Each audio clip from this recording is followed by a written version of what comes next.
শেখ মুজিবুর রহমান অত্যন্ত বড় মাপের একজন নেতা ছিলেন। ইতিহাসই তাকে যথার্থ মূল্যায়ন করবেন। স্বাধীনতা আন্দোলন তার নামেই শুরু হয়েছিল, যে স্বাধীনতা আন্দোলনের পটভূমি তিনি রচনা করেছিলেন। দর্শক দেখতে পাচ্ছেন সংসদ আবার উত্তাল হয়ে এবার স্পিকারের উপর সবাই ঝাঁপিয়ে পড়ে মাননীয় মন্ত্রী। এদিকে এবার সংসদের স্পিকার শেখ মুজিবুর রহমানের পক্ষে নিয়ে কথা বলে কঠিন তুপের মুখে পড়ে জামাত এবং বিএনপির এমপিরা এক হয়ে অ্যাকশন নেয় স্পিকারের বিরুদ্ধে। নতুন পরিস্থিতি হয়েছে সংসদে। আজকে সরকারি দল বিএনপি এবং বিরোধী দলে এনসিপি জামাত সহ যারা স্বতন্ত্র সংসদ সদস্যরা ছিলেন, আমরা সকলেই মিলে বাংলাদেশের প্রশ্নে এই যে একতাবদ্ধ থেকে বাংলাদেশে যারা ফেসিবাদ চাপিয়ে দিয়েছিল, আইনটা অবশ্যই একটা সেন্সিটিভ আইন। আমরা কি অনুরোধ করতে পারি যে এটা পাশের জন্য একটু সময় হাতে রেখে আমাদেরকে একটু সুযোগ দেওয়া হোক। জাতীয় সংসদের বর্তমান স্পিকার মেজর হাফিজ উদ্দিন আহমেদ বীর বিক্রম সাম্প্রতিক এক গণমাধ্যমে দেওয়া সাক্ষাৎকারে শেখ মুজিবুর রহমানকে নিজের আইডল বলে মন্তব্য করেছেন এবং এই মন্তব্যের পর জাতীয় সংসদে কি ঘটল সেটা জানার পর আপনার চোখ রীতিমতো কপালে উঠতে বাধ্য হবে। মাননীয় স্পিকার, আমি আপনাকে অনুরোধ করব আমার সময় 2 মিনিট বাড়িয়ে দিতে। আপনার বক্তব্যের ফ্লো যেন ঠিক থাকে সেই জন্য টানা 10 মিনিট দেওয়া হয়েছে। দল করা দূষণীয় কিছু নয়, কিন্তু দল না করলে যদি নিয়োগ না হয় সেটা দুর্ভাগ্যজনক। এদিকে সংসদে আওয়ামী লীগকে সম্পূর্ণভাবে নিষিদ্ধ ঘোষণা করলো বিএনপি। তবে আওয়ামী লীগকে নিষিদ্ধ করে কঠিন বিপদের মুখে বিএনপি সরকার। এবার মরণ কামড় দিতে ভয়ঙ্করভাবে পিছিয়ে আওয়ামী লীগ। একদিকে আওয়ামী লীগের ফেরার কথা হচ্ছে, অন্যদিকে আজকে সংসদে স্পিকার শেখ মুজিবের পক্ষে কথা বলে তুপের মুখে পড়ে বিএনপি এবং জামাতের এমপিরা সংসদের মধ্যে একটা ঝামেলা তৈরি করে স্পিকারের বিরুদ্ধে। দর্শক শ্রোতা, সংসদ চলাকালীন স্পিকার শেখ মুজিবের অনেক গুণগান গান এবং এইটাকে কেন্দ্র করেই সংসদ ভবনে অসংখ্য ঘটনা ঘটেছে এবং সর্বশেষ নতুন একটা পরিস্থিতি তৈরি হয় সারা দেশের মধ্যে। আপনারা সম্পূর্ণ ভিডিও দেখবেন, অসংখ্য নিউজ এবং অনেক তথ্য আমাদের কাছে আসে, সবকিছুই দেখতে পারবেন এই একটি নিউজ প্রতিবেদনে। শেখ মুজিবুর রহমান অত্যন্ত বড় মাপের একজন নেতা ছিলেন। ইতিহাসই তাকে যথার্থ মূল্যায়ন করবেন। স্বাধীনতা আন্দোলন তার নামেই শুরু হয়েছিল, যে স্বাধীনতা আন্দোলনের পটভূমি তিনি রচনা করেছিলেন। বীর মুক্তিযোদ্ধা মেজর জিয়াউর রহমান তার পক্ষ থেকে স্বাধীনতার ঘোষণা দিয়ে জনপ্রিয়তার তুঙ্গে উঠেন। জাতীয় সংসদের বর্তমান স্পিকার মেজর হাফিজ উদ্দিন আহমেদ বীর বিক্রম সাম্প্রতিক এক গণমাধ্যমে দেওয়া সাক্ষাৎকারে শেখ মুজিবুর রহমানকে নিজের আইডল বলে মন্তব্য করেছেন এবং এই মন্তব্যের পর জাতীয় সংসদে কি ঘটল সেটা জানার পর আপনার চোখ রীতিমতো কপালে উঠতে বাধ্য হবে। সাক্ষাৎকার স্পিকার বলেন, শেখ মুজিবুর রহমান আমার আদর্শ, আমার রাজনৈতিক জীবনের আইডল। তার অনুপ্রেরণাতেই আমি রাজনীতিতে এসেছি এবং আজকের অবস্থানে পৌঁছেছি। তিনি আরও উল্লেখ করেন, জাতীয় সংসদ নির্বাচনে জয়লাভের পর স্পিকার হিসেবে দায়িত্ব পালনের ক্ষেত্রে বঙ্গবন্ধুর রাজনৈতিক আদর্শ তাকে পথ দেখাচ্ছে। স্পিকারের এই বক্তব্য প্রকাশ্যে আসার পরপরই বিভিন্ন রাজনৈতিক মহল ও সামাজিক যোগাযোগ মাধ্যমে মিশ্র প্রতিক্রিয়া দেখা যায়। কেউ কেউ তার বক্তব্যকে ব্যক্তিগত মত প্রকাশ হিসেবে দেখলেও অনেকে এটিকে রাজনৈতিকভাবে সংবেদনশীল বলে মন্তব্য করেছেন। শেখ মুজিবুর রহমান অত্যন্ত বড় মাপের একজন নেতা ছিলেন। ইতিহাসই তাকে যথার্থ মূল্যায়ন করবেন। স্বাধীনতা আন্দোলন তার নামেই শুরু হয়েছিল, যে স্বাধীনতা আন্দোলনের পটভূমি তিনি রচনা করেছিলেন। বীর মুক্তিযোদ্ধা মেজর জিয়াউর রহমান তার পক্ষ থেকে স্বাধীনতার ঘোষণা দিয়ে জনপ্রিয়তার তুঙ্গে উঠেন। এটি হলো বাস্তবতা এবং এদেশের রাজনীতির ইতিহাস তো শেখ মুজিবকে ছাড়া লেখা যাবে না। বিশেষ করে বিরোধী রাজনৈতিক নেতারা দাবি করছেন, সংসদের স্পিকারের মতো একটি নিরপেক্ষ পদে থাকা ব্যক্তির কাছ থেকে এ ধরনের মন্তব্য অপ্রত্যাশিত। তাদের মতে স্পিকারের উচিত সকল দলের প্রতি সমান দূরত্ব বজায় রাখা এবং নিরপেক্ষতা রক্ষা করা। অন্যদিকে ক্ষমতাসীন দলের নেতারা স্পিকারের বক্তব্যকে সমর্থন করে বলছেন, শেখ মুজিবুর রহমান বাংলাদেশের স্বাধীনতা স্থপতি এবং একজন মহান নেতা। আমি এখন মাননীয় স্বরাষ্ট্রমন্ত্রী সালাউদ্দিন আহমদকে জাতির পিতার পরিবার সদস্যদের নিরাপত্তা রহিতকরণ বিল 2026 উত্থাপনের অনুমতি প্রার্থনার জন্য আহ্বান জানাচ্ছি। স্পিকার, আপনাকে ধন্যবাদ। আমি সালাউদ্দিন আহমদ, মন্ত্রী স্বরাষ্ট্র মন্ত্রণালয়, জাতির পিতার পরিবার সদস্যদের নিরাপত্তা আইন 2009 রহিতকরণ কল্পে আনিত একটি বিল, জাতির পিতার পরিবার সদস্যগণের নিরাপত্তা রহিতকরণ বিল 2026 মহান জাতীয় সংসদ উত্থাপনের জন্য অনুমতি প্রার্থনা করছি। মাননীয় মন্ত্রী, আপনি বিলটি উত্থাপন করুন। ধন্যবাদ মাননীয় স্পিকার। আমি সালাউদ্দিন আহমদ, মন্ত্রী স্বরাষ্ট্র মন্ত্রণালয়, জাতির পিতার পরিবার সদস্যদের নিরাপত্তা আইন 2009 রহিতকরণ কল্পে আনিত একটি বিল, জাতির পিতার পরিবার সদস্যগণের নিরাপত্তা রহিতকরণ বিল 2026 এই মহান সংসদে উত্থাপন করিলাম। জাতির পিতার পরিবার সদস্যগণের নিরাপত্তা রহিতকরণ বিল 2026 সংসদে উত্থাপিত হলো। আমি এখন মাননীয় স্বরাষ্ট্রমন্ত্রী সালাউদ্দিন আহমদকে সংসদে উত্থাপিত আকারে জাতির পিতার পরিবার সদস্যদের নিরাপত্তা রহিতকরণ বিল 2026 অবিলম্বে বিবেচনার প্রস্তাব উত্থাপনের জন্য আহ্বান জানাচ্ছি। ধন্যবাদ মাননীয় স্পিকার।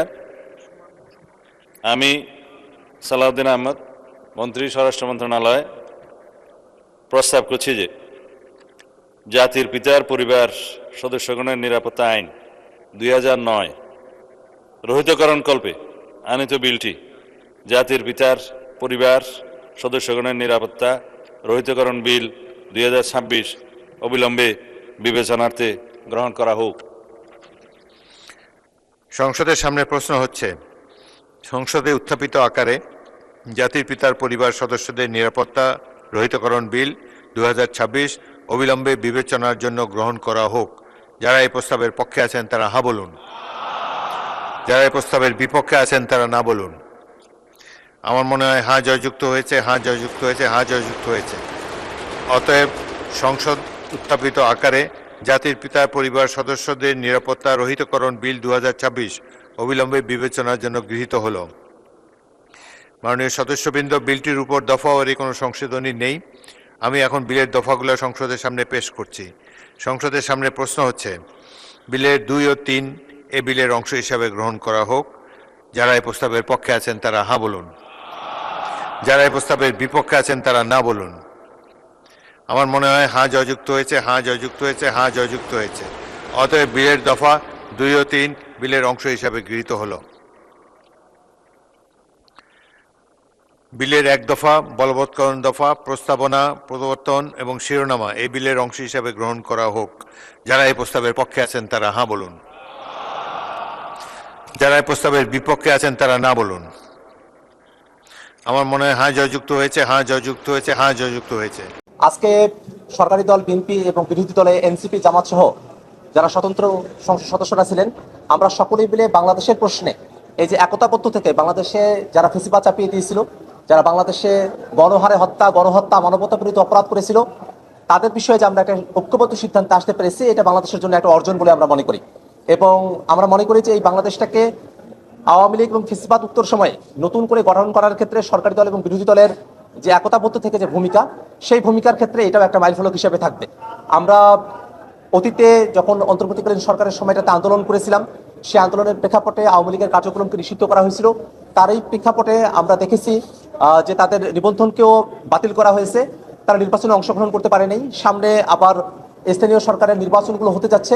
আমরা সেই সময়টাতেও সরকারের তরফ থেকে স্পষ্ট আমরা সিদ্ধান্ত চাই, যাতে করে কোনো ফেসিবাদ এবং যারা ফেসিবাদের দোষর আছে তারা যেন জনগণের প্রতিনিধি হতে না পারে, সেই ব্যাপারটা নিশ্চিত করতে হবে।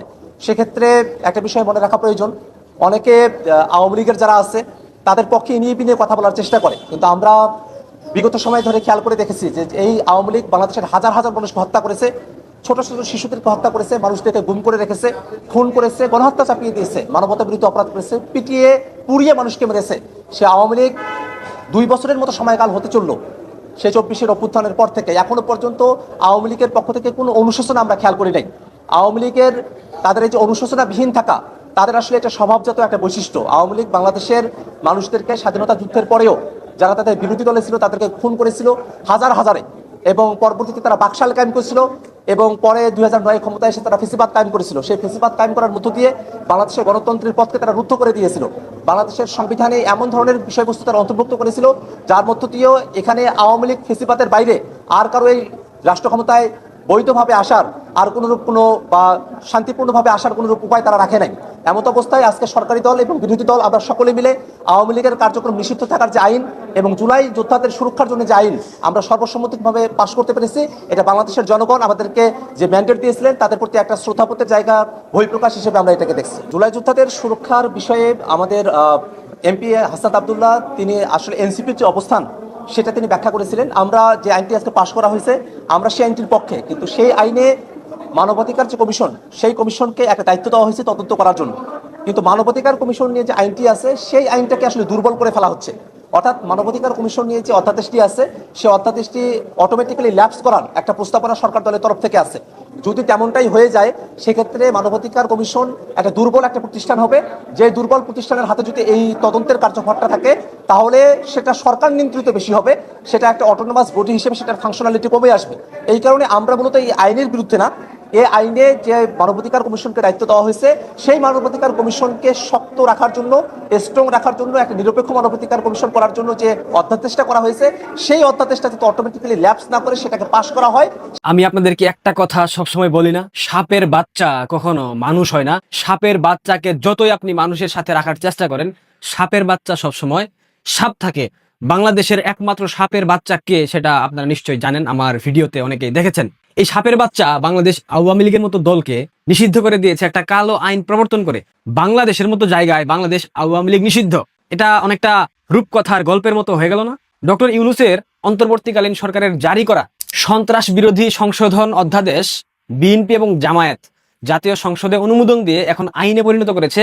এই আইনের সবচেয়ে গুরুত্বপূর্ণ যেটা দিক, এখন থেকে কোনো ব্যক্তির পাশাপাশি সংগঠনকে নিষিদ্ধ এবং শাস্তির আওতায় আনা যাবে, যেটা বাংলাদেশ আওয়ামী লীগের ক্ষেত্রে দল হিসেবে আওয়ামী লীগকে শাস্তির আওতায় আনবে এবং আওয়ামী লীগের যারা নেতাকর্মী আছে রাজপথে নামবে, দলের পক্ষে কথা বলবে, অনলাইনে কিংবা অফলাইনে দেশে থেকে তাদেরকে গ্রেফতার করার মতো বৈধতা আইনের মাধ্যমে দিয়ে দিল বর্তমান সরকার। আপাত দৃষ্টিতে এটি আওয়ামী লীগকে লক্ষ্য করে করা হলেও ইতিহাসের গতিপথ আমাদেরকে বারবার জানান দিচ্ছে এটি একটা ভয়ঙ্কর মরণ ফাঁদ, এবং এই মরণ ফাঁদ কিভাবে কার উপর চলে আসবে সময় সেটার সিদ্ধান্ত নেবে। 24 জুলাইয়ে হতাহতের সংখ্যা নিয়ে একটা বিশাল বিতর্ক আছে। যদিও বলা হয় 1500 মানুষের মৃত্যুর ঘটনা ঘটেছে, কিন্তু এর প্রকৃত সত্য আমরা আজও জানি না, কারণ আন্তর্জাতিকভাবে কোনো প্রকার তদন্ত হয়নি। জাতিসংঘের যে তদন্ত দল ছিল ওইটা একটা মিথ্যাচার করা হয়েছিল ইউনূসের মাধ্যমে, সেটা আপনারা নিশ্চয়ই জেনে গেছেন। প্রকৃত সংখ্যা হয়তো 1500 হবে না, এর থেকে আরো কম, এবং এর মধ্যে আওয়ামী লীগের নেতাকর্মী এবং সমর্থকরা কিন্তু আছে।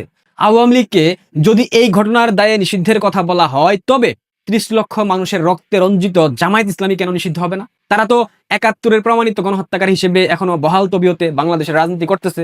যারা আজ এই আইন পাশ করেছেন তাদের নিজেদের ইতিহাস কিন্তু এতটাও ভালো না, তাদের নিজেদের ইতিহাসও রক্তে রঞ্জিত, রক্তে ভেজা, তাদের ঝুলিতেও অসংখ্য হত্যাকাণ্ডের বিষয় আছে, চাইলেও অস্বীকার করতে পারবে না।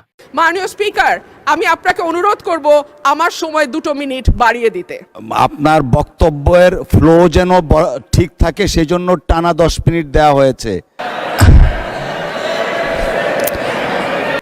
উনি তো স্বতন্ত্র।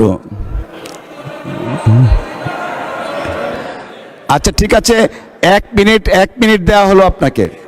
মাননীয় স্পিকার, আমরা বিশ্ববিদ্যালয়ের উপাচার্য নিয়োগের ক্ষেত্রেও দেখেছি সবগুলো বিশ্ববিদ্যালয়ে দলীয় ভিসি প্রভিসি নিয়োগ দেওয়া হয়েছে। দল করা দূষণীয় কিছু নয়, কিন্তু দল না করলে যদি নিয়োগ না হয় সেটা দুর্ভাগ্যজনক। দলদাস শিক্ষকদের হাতে। ধন্যবাদ মাননীয় সদস্য। মাননীয় চিফ হুইপের অনুরোধে অলরেডি আপনাকে আজকের দিনের মধ্যে সর্বোচ্চ সময় দেয়া হয়েছে 10 মিনিট। আপনার বক্তব্যের ফ্লো যেন ঠিক থাকে সেই জন্য টানা 10 মিনিট দেওয়া হয়েছে। মাননীয় সদস্য, আপনাকে অসংখ্য ধন্যবাদ। আমাদের মাননীয় সদস্য,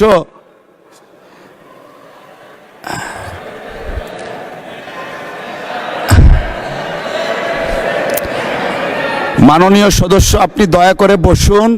you will have time, next time আপনাকে দেয়া হবে। এখন আমরা let us continue our business. I humbly request you to take your seat. Thank you.